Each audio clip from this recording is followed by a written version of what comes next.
So a few days ago, I posted a story about Tata Motors stock price being around 30 rupees, the DVR in 2020, and in 2023, the stock price recently touched 450 rupees. And like a few people reached out to me asking if I could explain what was going on with the company, like what I meant. So this video is for all of them and to all the people who are trying to make financial decisions based on these institutions who put out reports for their clients that you're not a part of. So to explain everything, I have to give you some more context. So in 2018, Tata Motors had recently brought in a new CFO, PV Balaji, who was a beast at HUL, who was just made in charge of this whole operation that Tata Motors was struggling.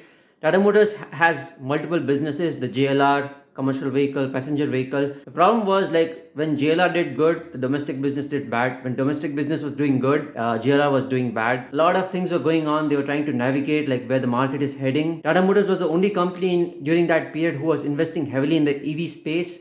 No other company like Maruti, Mahindra were investing in that category. Like we are seeing the results right now. So they were thinking 5-6 years down the line what would happen of the market. The thing was like on the streets there were a lot of rumors that Tata Motors would go bankrupt. Like they incurred losses of 26,000 crore rupees in a single quarter. The company was worth around 10 or 12,000 crore. I mean I'm not sure the exact number, but it was very less than the loss that they had incurred recently. Now if you can imagine, like the group CEO N. Chandra had to come on their annual general meeting in 2018 and 2019. He had said that these are all rumors. So you can imagine what kind of impression what was there in the market. Good thing about Tata companies is that the management never talks fluff. Like unlike all the promoters, Tata Sons, Tata promoters, all the companies, they don't talk fluff. When they say something, they actually mean it. And these institutions that were writing reports of sell call at a throwaway price of Tata Motors stock, they wrote that like the stock would like crash even from that point. During COVID was the base level of all the companies, like most of the companies. And this company, Tata Motors specifically, the stock was at 30 rupees, which was like dirt cheap. Like it didn't make sense that company that has sales of lakhs of crores was trading at less than 10,000 crore market cap. So I made a contrarian bet that who should I believe? Should I believe the market? Should I believe the promoters? Or should I believe the tabloid journalists? These institutions that are talking shit about such great companies, why would I want to believe them? And I'm sure a lot of people do make decisions based on those reports, which like I'm empathetic that some people do not have too much understanding of why these people write such reports. Like even I'm clueless sometimes. I like to think of these institutions who write ludicrous reports as tabloid journalists of the stock market.